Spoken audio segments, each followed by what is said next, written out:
Yo, what's poppin', guys? You got your boy Nandra here. Welcome to another video. So for this video, this is going to be an intro to building, but before we get into it, I want to go ahead and tell you guys a quick story. So 2 days ago, I was actually kind of freaking out a little bit because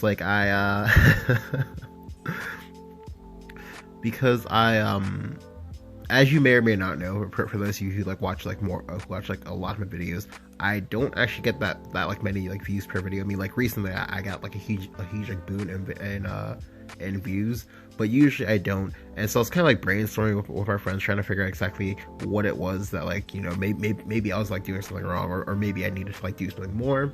And one of my friends, Kiri, he suggested that perhaps I could go ahead and go into a little bit of I guess different detail into how I come up with a lot of the decks that I come up with. So this is gonna be one of them. So for this deck, this is me playing Midrange Rune, but it's not Burn Rune. Well, I mean, I have burnt elements in it, but it's not Burn Rune. As you can see here, it's more of a value oriented deck that arrives to the same end game as say Burn Rune. Is that sometimes I can and will burn you out if I have the option to, but I'm not limited to just doing that. I can just fight for board the entire time and be fine with that, and just grind you out that way with this deck.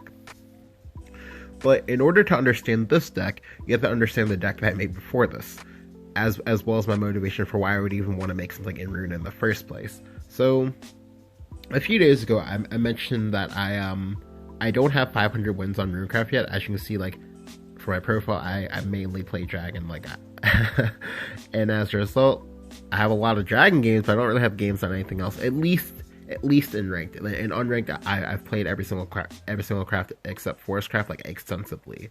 So as a result, I wanted to go ahead and play a lot of Runecraft today. I also didn't have that much master score or anything like that. In terms of just relative the getting the 12k score in order to get both sleeves from them. I didn't have that going on for me, so I definitely wanted to go ahead and make what I played Runecraft. But I didn't want to play Burn Rune, I didn't want to play D Shift, and even though I like playing Neutral Rune a lot, I didn't want to play it.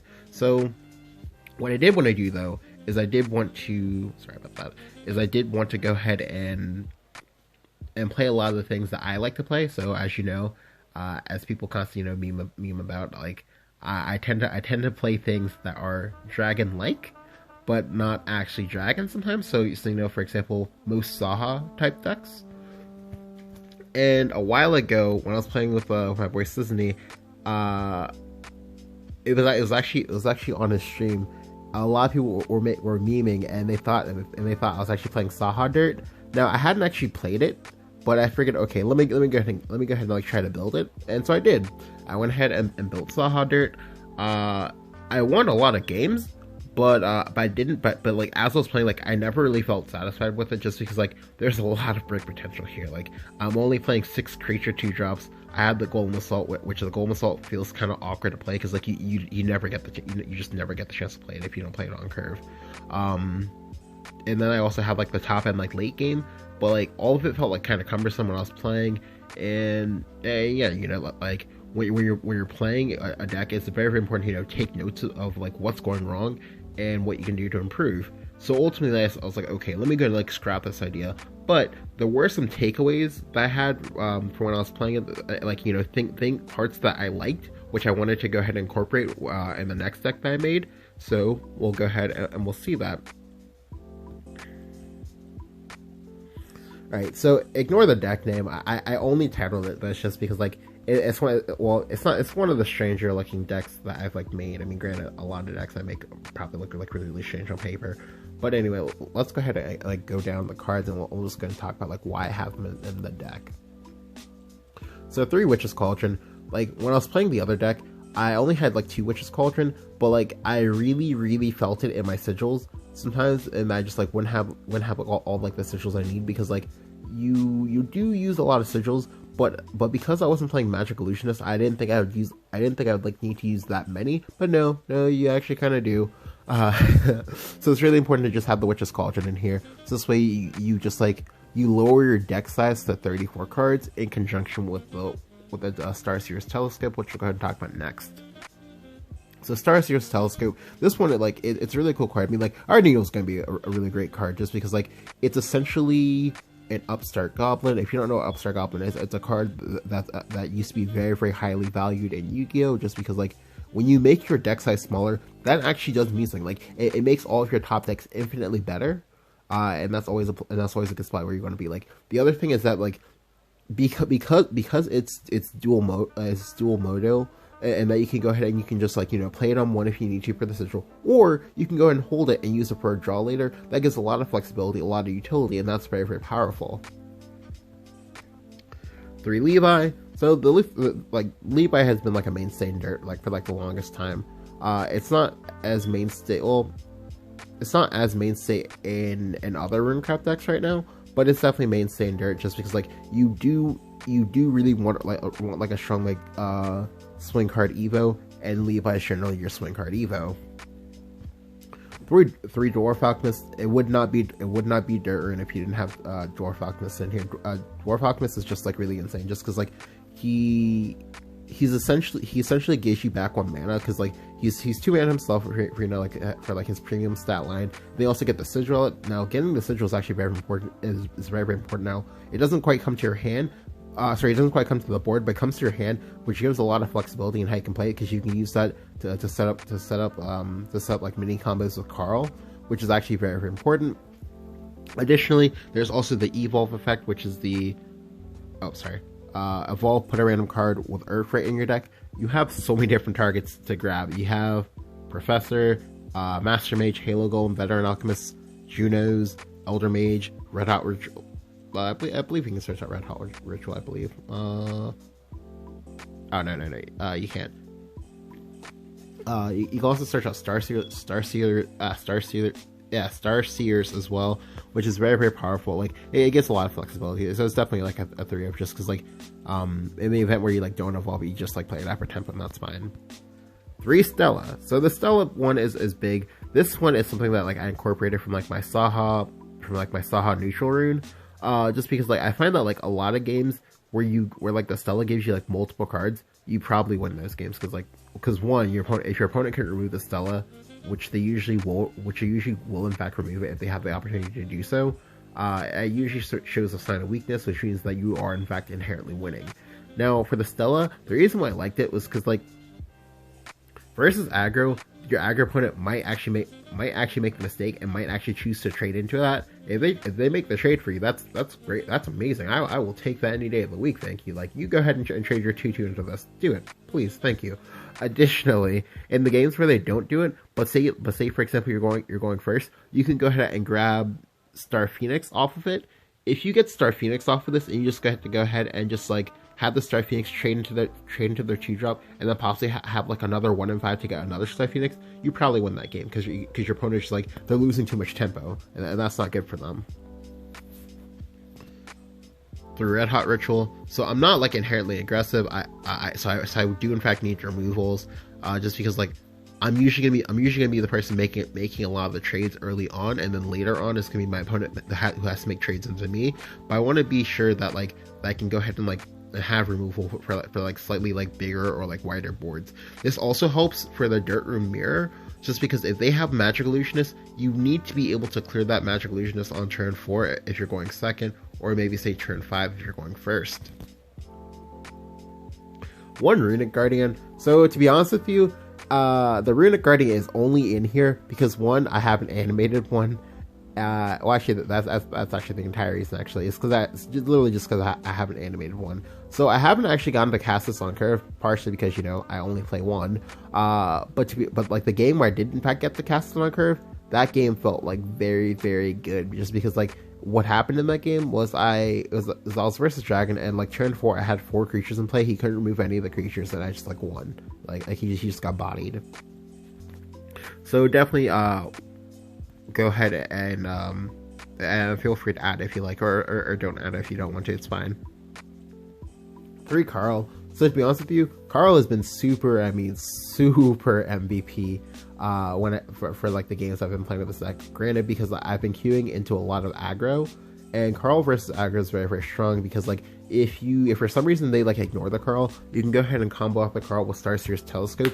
I've had games where versus aggro, I went like Carl that went like unanswered. My opponent hit me in the face into Starseers, into Veteran Alchemist, which we'll go ahead and talk about next. In those games, like my opponent, like how do you come back from oh, you have your opponent at 10 HP and then your opponent just went right on back up to 18 HP in the same turn? What? On turn 4? What? It's just too good.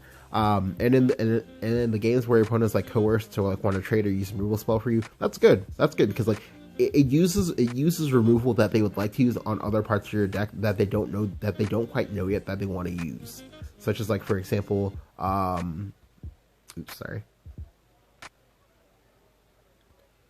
such as like for example Professor of Taboos. But the Carl just very, very strong, very, very, very good. Great stat line, great effect. It also helps you set up for the Veteran Alchemist as well as the Halo Golem. So for Veteran Alchemist, if you've been like a long time viewer of mine, you know that I actually love this card a lot, just because like this card is bonkers. Like heal 5, like it's just so good. All right, to put that into like perspective for you, in Haven, there's a card, curate 7 mana, heal 5 as well. However, that card doesn't see play. That card usually doesn't see play. The reason why that card doesn't see play is because that card needs an Evo to be useful. Otherwise, you're just going to get smashed in the face for 5 more and the heal won't matter. However, Veteran Alchemist, because it comes out at a much earlier time, and because you can usually give it an Evo when it comes out, that's way better. Like additionally, even though it doesn't have that much attack, it has a great health stat line, which is important because like it helps you make a lot of trades when you do it. Additionally, because it's so bulky, you sometimes won't even need to Evo it sometimes, and that's also pretty good too. You can just go and like hold on to your Evos just because like it heals you for 5. Like healing for 5 versus aggro, like on turn 4 is one of the greatest cheats you can ever have. It's so nice, just because like it's basically like saying like that the first 3 turns that they had didn't matter. Like, and it just helps you scale into the late game very, very well. 3 Halo Golem. So again, Halo Golem is the other thing. Halo Golem is nice because like if you're going first, it lets you go ahead and curve Carl into Halo Golem, go ahead and clear that board with a full clear, because you can go ahead and clear up to 2 units, and that's very, very nice. Or you can clear one very, very big unit, and that's fine too. But it's a very, very strong combo overall. The Halo Golem is also important here because like it's a form of reach. Now the deck you will in fact need reach because you are in fact a board based deck, and at some point you are in fact going to run out of board. Unless of course you just like never do, in which case we don't need to talk about that because you're already going to win. But it's still a very, very good card overall, just because it's removal that also doubles his burn. That's always very, very strong. 3 Professor of Taboos. So again, if you've been like a long time viewer of mine, you know that I actually love Professor of Taboos because like he just gives you so many stats all at once. Like okay, so assuming your opponent has 2 creatures in play, you vault the Professor. The Professor turns into a 5/7. You kill a creature. The Professor activates. You get a zombie. Zombies are 2/2. Then if you have an Earth at the end of your turn, the Professor will kill the other unit, so you get another 2/2.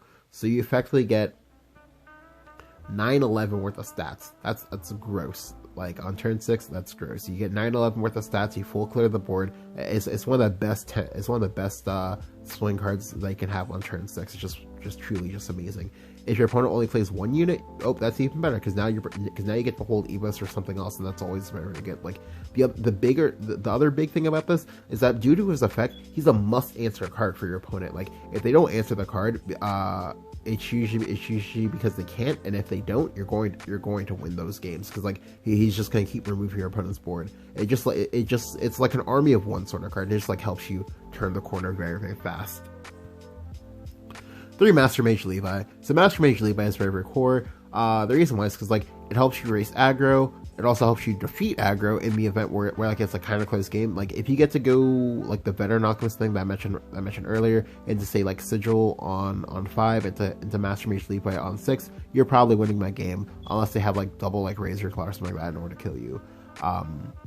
It's just very, very powerful at what it does. But like the name's Levi, you don't forget. 2 Junos, again, this is like another mainstay from some of my older dirt builds. I actually really like Junos a lot because again, like it's a lot of stats and it's essentially, you know, like an army of one card all at one. But the best thing about it is that it's ward, so your opponent has to like interact with it. So if you think about it, Junos without Earthright, because you get a Guardian Golem, these are valued as being a 3/3 unevolved.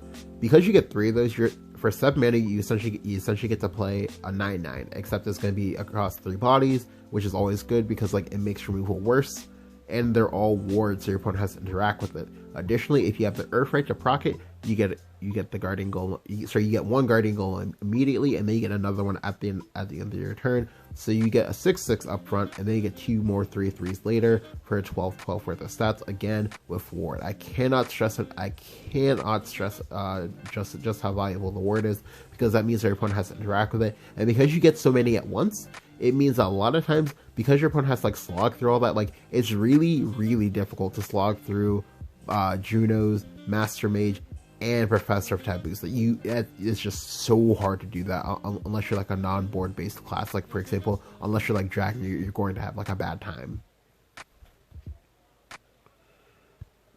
To Gilgamesh. So the 2 Gilgamesh well, before we talk about the Gilgamesh, or rather, as we talk about the Gilgamesh, I want to go ahead and talk about Master Mage at the same time, because they both serve 2 very, very important but different functions.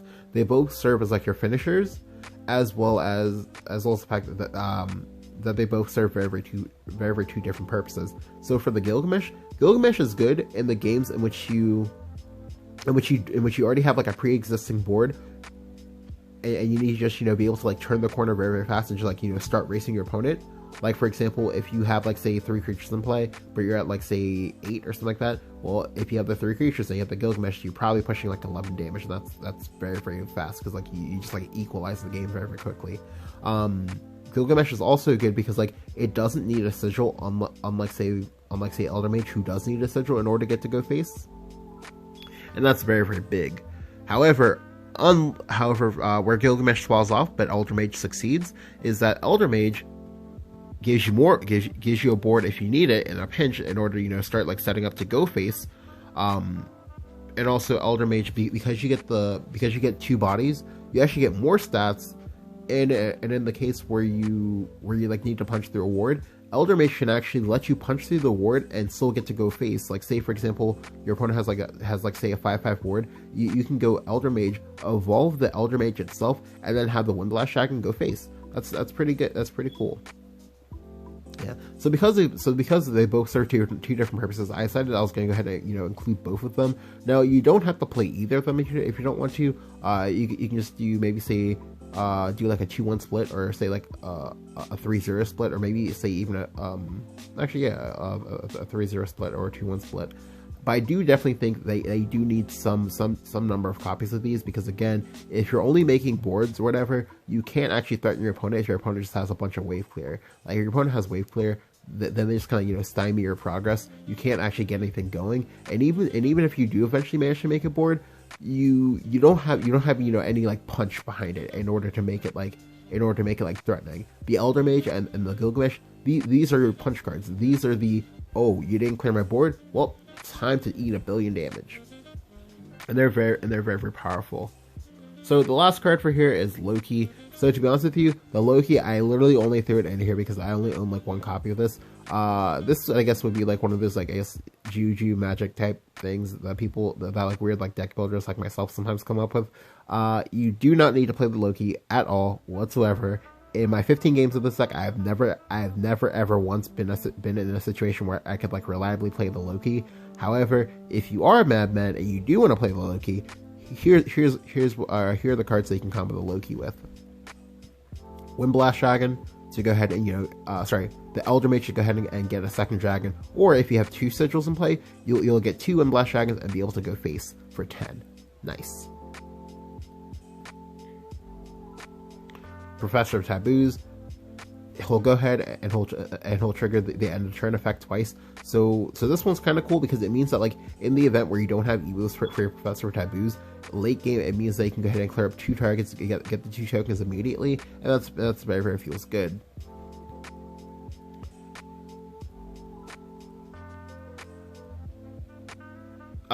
It can also copy Carl technically, which is fine. Which means that you'll heal 2 and you'll get 2 sigils in play. Sometimes you do actually have issues with like your sigils, which is, you know, like sometimes it happens like later in the game. But it's still kind of cool and kind of like unique. The other one is Veteran Alchemist. So if you have the 2 sigils, you'll go ahead and I believe you'll heal for 10, and that's pretty cool. 4 mana heal 10, amazing. And then lastly, Master Mage Levi. So this is the other big one. So again, I've never actually gotten this to go off, but if you get to like duplicate the effect, you will in fact get the Fanfare deal 6 damage if you have the Earth right, and that's insane. That's gross. Like, you literally do more damage than Grimnir, and you also get to be more annoying, because I guarantee most people are tilted by Master Mage Levi at this point. So it's pretty cool. But yeah, as I mentioned earlier, like I'm like 15-1 with this deck, 16-1, something like that. Like, and this is after, you know, like maybe say an hour or 2 of play. Like, the deck feels like very, very smooth. The only thing that that I would definitely, you know, as I mentioned before, would just be go ahead and like take out 1 Loki to go ahead and like put in like say 1 more like Runic Guardian if you want, or you can even just, you know, replace it with any other card that you want to. Like, the Loki is 100% my 40th card, and you do not have to play it at all. But the deck feels very, very fun to play, and as you know, it's definitely a lot of fun. Well, it's definitely something that most people can afford, because as you can see here, I think, yeah.